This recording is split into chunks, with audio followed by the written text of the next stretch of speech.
Praveen first में आने वाले विद्यार्थी जो कि पिछले साल आए थे,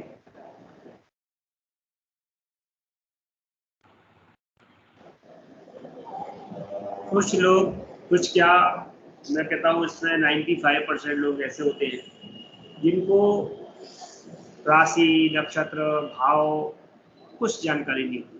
क्लास में आने के बाद आवाज आ रही है ना? सब लोग माइक बंद रखना अपना। हाँ, आई क्लास में आने के बाद सबसे अच्छी बात इनको ये होती है कि आई क्लास एक वैज्ञानिक तरीके से आपको पढ़ाता है, और जब तक आप सीख नहीं जाएं तब तक हमारे टीचर, हमारे शिक्षक आपको छोड़ते नहीं। यानी कि आपकी कहीं भी कोई कठिनाई आ रही है, आपको लग रहा है कि मुझे ये चीज़ नहीं आई, तो वो 10 बार आपसे पूछेंगे कि आपको असेंडेंट निकालना आया कि नहीं, आपको राशियाँ याद हुई कि नहीं, आपको नक्षत्र याद हुए कि नहीं, और नहीं हुए तो कैसे करें। अब क्योंकि जब तक आप उसको पहले वाले पार्ट को कंप्लीट नहीं करेंगे आगे जा नहीं सकते। इसीलिए हमारी संस्था में आप सबके साथ ये पॉजिटिव सोच देते हैं, और सबसे बड़ी बात ये भी मिलेगी आपको, आप हताश नहीं होंगे। आपको लग रहा है अरे मैं सीख नहीं पा रहा, मैं कैसे सीखूंगा, तो हमारे यहाँ आपको यही बात मिलेगी कि आप सीख जाएंगे, ये हमारी गारंटी है, क्योंकि सिखाना भी हमने सीखा। हमारा काम है आपको सिखाना।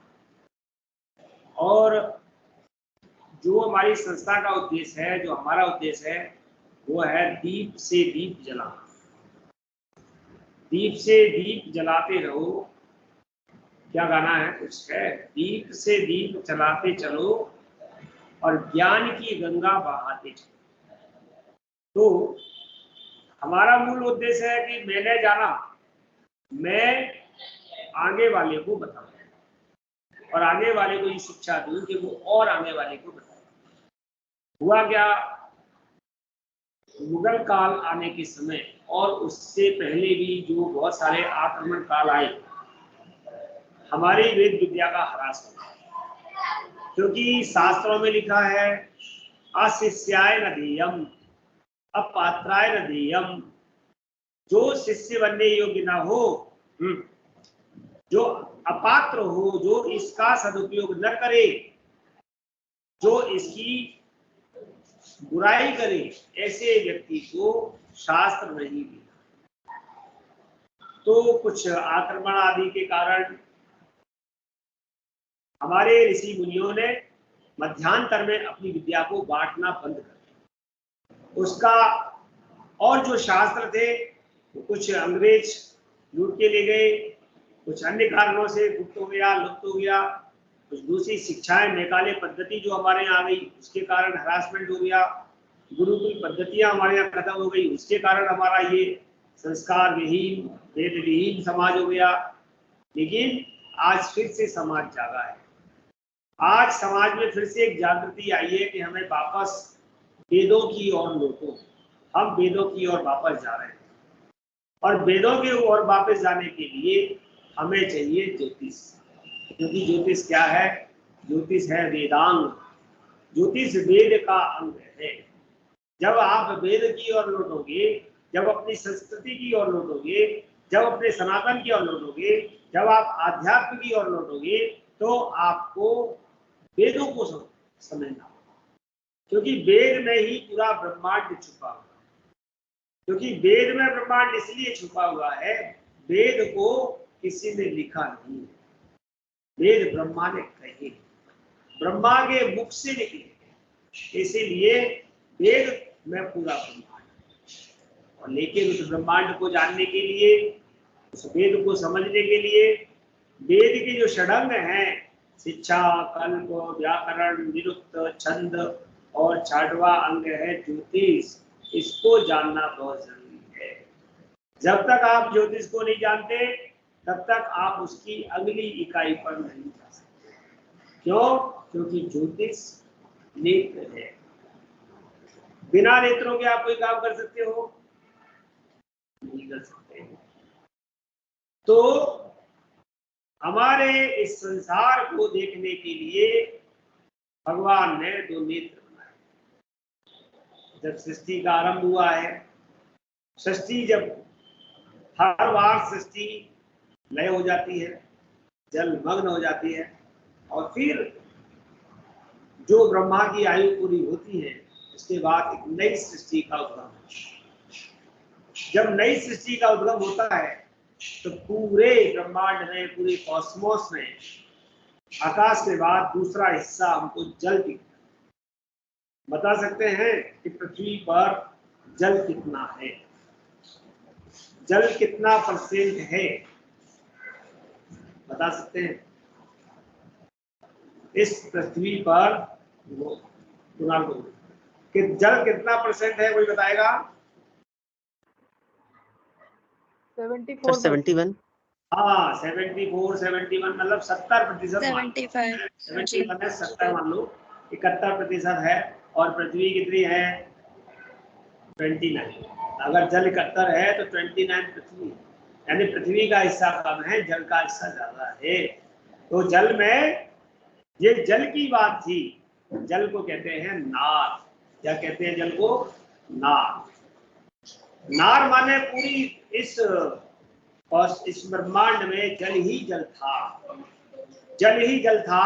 और उस जल का एक भंवर, इसमें जल में एक भंवर घूम रहा, उस भंवर को घूमते घूमते उसमें जो अयन कर रहा था वो एक पुरुष था, और वो जल में अयन कर रहा था। नार मतलब जल, जल में अयन करना, नार में अयन करना। चुप रहोगे? हरो। नार में अयन करना, और नार में जो अयन कर रहा था उसका नाम हो गया, क्या हो गया? नार धन अयन क्या करेंगे? नारायण। बिल्कुल ठीक, उसका नाम हो गया नारायण। तो सबसे पहले नार से, जल से अयन करते हुए नारायण की उत्पत्ति हुई। उस नारायण ने अपने नाभि कमल से ब्रह्मा को उत्पन्न किया। उस ब्रह्मा ने सृष्टि की रचना की, और ब्रह्मा ने इस सृष्टि को चलाने के लिए अपने मुख से वेदों को कहा। जैसे हमारे भारत को चलाने के लिए भारत का संविधान बना, उसी प्रकार से सृष्टि को चलाने के लिए ब्रह्मा ने अपने मुख से वेदों को कहा। 4 वेद हुए, ऋग्वेद, यजुर्वेद, सामवेद, अथर्ववेद। वेदों के माध्यम से, इसलिए वेदों को ये बात भी कहा गया अपौरुषेय वेदाः। तो अब जो नारायण है, जो नारायण है पूरे इस जगत के, संसार के स्वामी हैं, उस संसार को देख रहे हैं और नियंत्रित भी कर रहे हैं। तो कैसे देखते हैं? नारायण हमें प्रतिदिन देखते हैं। क्या कोई बता सकता है कि नारायण हमें कैसे देखते हैं? किस तरीके से? नारायण हमें किस रूप में देखते हैं, कैसे देखते हैं? उनके पास नेत्र हैं क्या? और अगर नेत्र हैं तो वो कौन से नेत्र हैं जिनसे वो हमें देखते हैं? अपना माइक ऑन करके बता सकते हैं नारायण कैसे देखते हैं? तो सूर्य देवता, सूर्य नारायण भी बोला जाता है ना, सूर्य देवता भी। सूर्य और चंद्रमा रूपी उनके जो नेत्र हैं उनसे वो हमें देखते हैं। दिन में जो हम कर्म करते हैं वो सूर्य के माध्यम से वो देख लेते हैं, और रात्रि में जो हम कर्म करते हैं उनको वो चंद्रमा के माध्यम से देख लेते हैं। और दिन और रात्रि में किए गए कर्मों के माध्यम से, रात्रि तो शीतल बनाई भगवान, चंद्रमा शीतल बनाया, आप सोइए, और दिन में थोड़ी सी ऊर्जा दी है, उसके माध्यम से अब सूर्य और चंद्र के माध्यम से ही उन्होंने तिथि बनाई। यानी उन दोनों का एक गणितीय जो प्रोसेस होगा उससे एक दिन बनेगा, और एक एक दिन करके 30 दिन बनेंगे। 30 दिन का एक माह बनेगा, और 12 माह का एक वर्ष बनेगा। इस तरीके से उन्होंने एक सृष्टि की रचना कर दी। यानी कि जो ज्योतिषीय गणना भी है वो सूर्य चंद्र के आधार पर ही काल गणना बना दी गई है। तो ये काल गणना किसने बनाई? भगवान ने, जगत के स्वामी ने, और इसीलिए उसका नाम क्या हो गया? जगदीश। तो हमारे जो जगदीश हैं वो अपने सूर्य चंद्र रूपी नेत्रों से हमें देख रहे हैं, और वो जो सूर्य चंद्र रूपी जो नेत्र हैं वो इस सृष्टि में पूरा हमारे को ज्योतिष बता रहे हैं। तो ज्योति के ईश हैं वो सूर्य और चंद्रमा, जो हमारे नारायण तक हमारी बात पहुंचाते हैं। इसीलिए हम लोग सूर्य को पूछते हैं और चंद्रमा को भी पूछते हैं। पूछते हैं कि नहीं? सुबह सुबह सूर्य को अर्घ देते हैं बहुत सारे लोग। और चतुर्थी हो, पूर्णिमा हो, जैसे कल पूर्णिमा, आज पूर्णिमा है, आज चंद्रमा की पूर्णिमा है, चंद्रमा की पूजा करते हैं, चंद्रमा को अर्घ देते हैं। कहा गया है एक स्तुति में, शंभु अर्घ पुष्पेण, भगवान शिव प्रसन्न हो जाते हैं अकौआ का पुष्प चढ़ाने मात्र से। वस्त्र शेषेण चंद्रमा, और चंद्रमा प्रसन्न हो जाते हैं एक कच्चा सा सूत का धागा उनके नाम चढ़ाने। स्मरण मात्रेण विष्णु, भगवान विष्णु को स्मरण करने मात्र से ही प्रसन्न हो जाते हैं। और सज्जनः कर संपुटैहि, जो सज्जन पुरुष होते हैं वो हाथ जोड़ने मात्र से ही प्रसन्न हो जाते हैं। इसलिए हमारे यहाँ हाथ जोड़ने की एक प्रक्रिया है। तो जहां पर ये बात आई कि स्मरण मात्रेण विष्णु, तो कई बार कुछ आप में से लोग जानते हैं एक मंत्र बोला जाता है, अपवित्रः पवित्रो वा सर्वावस्थांग दूत्वा यः स्मरेत् पुंडरीकाक्ष। यहाँ पर ये लाइन ध्यान देने वाली है, यः स्मरेत्, यह माने जो स्मरण करता है, पुंडरीकाक्ष माने भगवान विष्णु का, वो अंदर और बाहर से शुद्ध और पवित्र हो जाता है और हमारे भगवान विष्णु उसके ऊपर कृपा। इसीलिए उनका भागवत में पहला श्लोक आ गया कि सच्चिदानंद रूपाय, सत चित और आनंद को देने वाले, सच्चिदानंद रूपाय विश्वोत्पत्त्यादि हेतवे, जो विश्व की उत्पत्ति करने वाले हेतु हैं, यानी संसार की उत्पत्ति का जो हेतु है वो साक्षात नारायण, सत चित आनंद, सच्चिदानंद रूपाय विश्वोत्पत्त्यादि हेतवे तापत्रय विनाशाय, तीनों तापों का विनाश करने वाले, तापत्रय विनाशाय श्री कृष्णाय वयम, श्री कृष्ण रूपी भगवान विष्णु को मेरा नमस्कार है। तो तापत्रय क्या है, यहाँ छोटी सी बात और समझिए।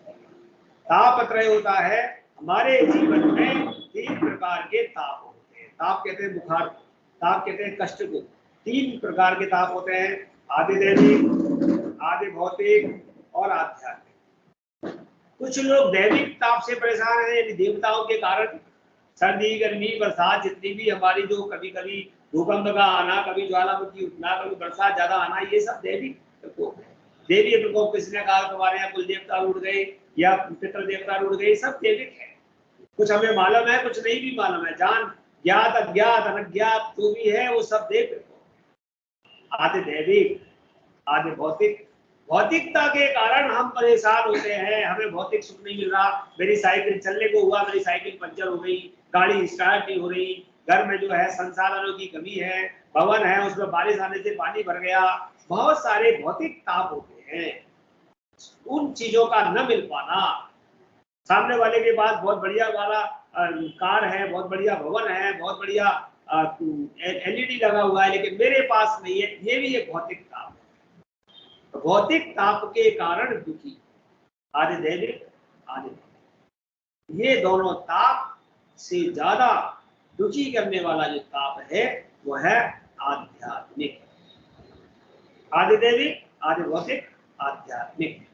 यानी कि अगर आपका तीसरा ताप ठीक हो जाए, आध्यात्म ठीक हो जाए, तो आपको ना तो दैविक ताप सताएगा और ना ही आपको भौतिक ताप सताएगा, क्योंकि आध्यात्मिक होने के बाद आप ये सब समझ जाएंगे कि को न काऊ को सुख कर दाता और निज कृत कर्म भोग सब खाता।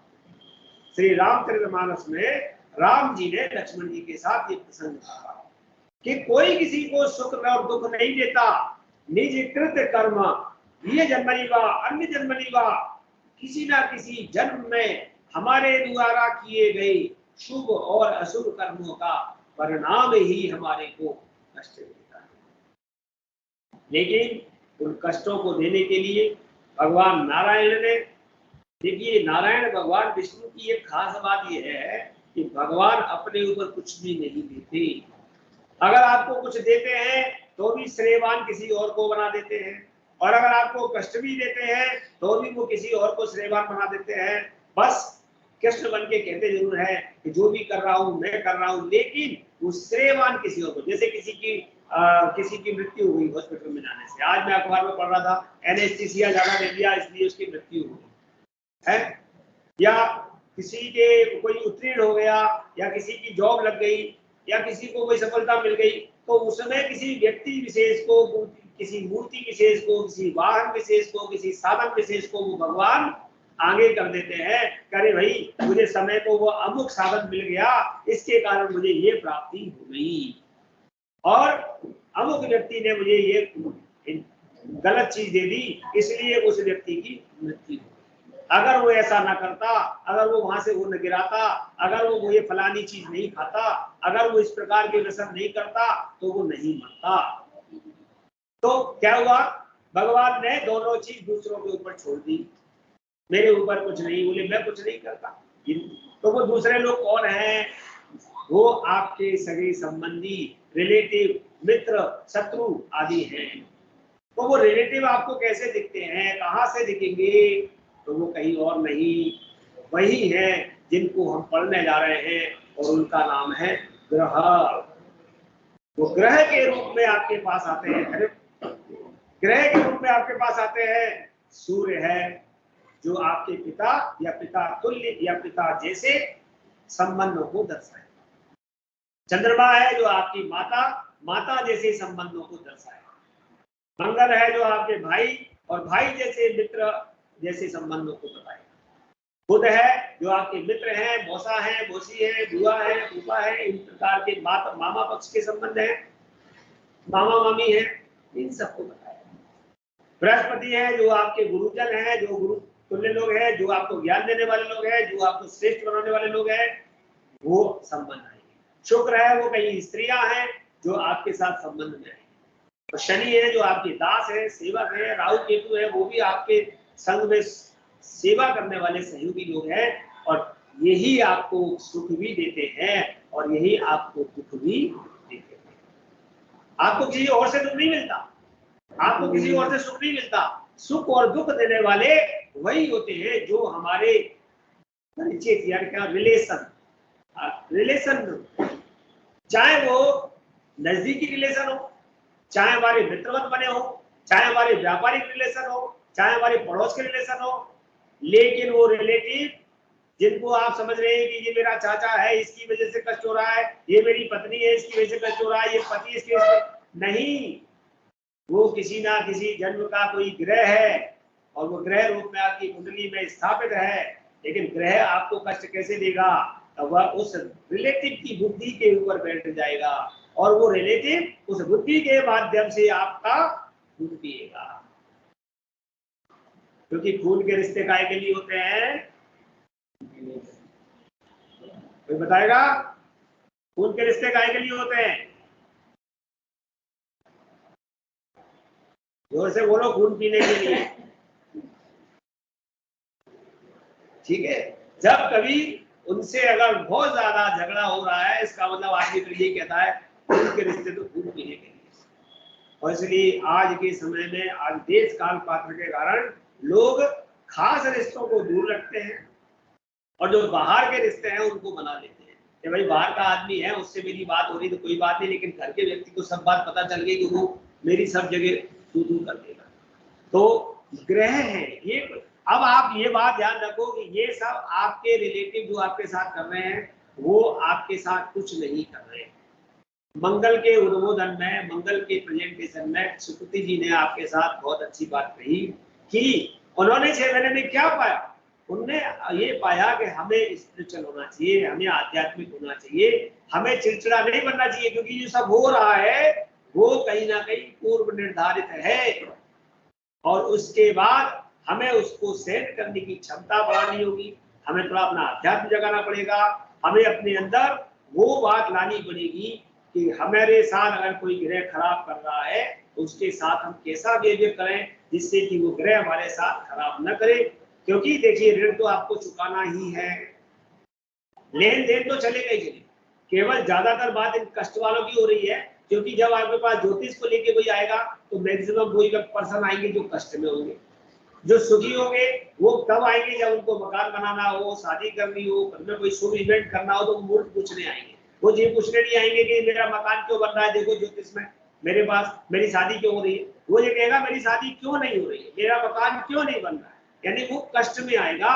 तो आपको उस रिलेशन को सुधारने के लिए क्या करना, तो जब ज्योतिषीय कारणों से जिन ग्रहों के बारे में, जिन नक्षत्रों के बारे में, जिन राशियों के बारे में जो भी उपाय दिए होते हैं, वो हम पिछले 2 साल में सीखने के बाद उनको धीरे धीरे अप्लाई करते। तो आज से सबसे पहले आप लोगों को सबसे पहले क्या बनना है, सबसे पहले आपको इदम न मम, ये मेरा नहीं है, श्री कृष्ण शरणम मम, मैं उस प्रभु की शरण में हूँ।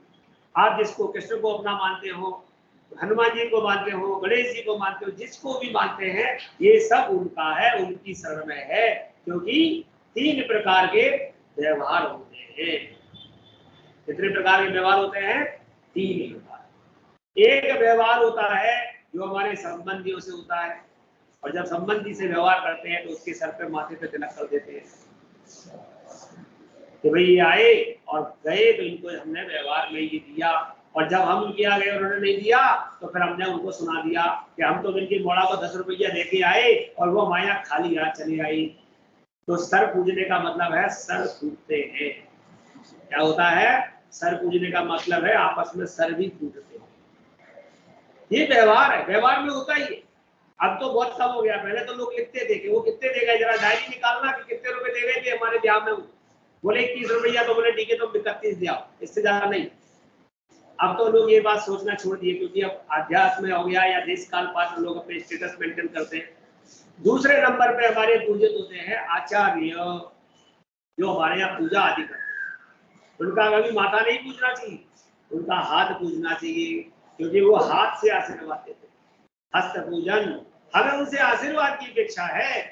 राजस्थान में जाएंगे तो उनका कंठ पूजा जाता है, कंठ पूजा भी ठीक है, लेकिन हस्त पूजन शास्त्रों में। और जो हमारे गुरु हैं, जो हमारे देवता हैं, जो हमारे भगवान हैं, जिनको हम मानते हैं, गणेश जी, हनुमान जी, दुर्गा जी, उनके चरणों में समर्पण करना चाहिए और उनके केवल चरण पूजना चाहिए। और उनके चरणों में समर्पण करके ये भाव, ये अपेक्षा कभी नहीं रखना चाहिए कि जे हमें क्या देंगे, क्योंकि वो कभी लेते ही नहीं।